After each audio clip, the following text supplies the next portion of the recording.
दीदी कुआडे जाउछन? Hi hello नमस्ते।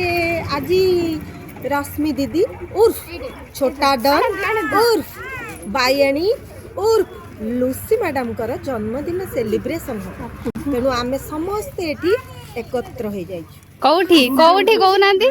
Chandwali college निकटस्थ एक सुंदर पार्क। हेलो हाय नमस्कार जय जगन्नाथ। जमती कि आपण मैंने ऑलरेडी जानी सारी कि आमे जाइकी पहुंची जाइथिलु चांदबाली कॉलेज पाखरे थिबा स्मार्ट पार्क रे। आउ तार कारण होची कि रश्मि मैडम कर बर्थडे थिला तो तांको भाषा रे आमे सेही पार्क रे जाइकी रुंडीभूत हेइथिलु। तो आमे जाई से पार्क रे पहुंची जाइथिलु सेलिब्रेशन करिया पई, किंतु किछि दुखर सहित एटा कहिबाकू पडुची कि सेठी पार्क तरफरु रेस्ट्रिक्शन थिला कि सेठी कोनोसी सेलिब्रेशन हुएनी। तो आम माने पुणी फेरी आसिलु बुलाबुली सारी देकी केक कटा हो कि न हो हमर एन्जॉय आ बुलाबुली तो सरी जाइछि।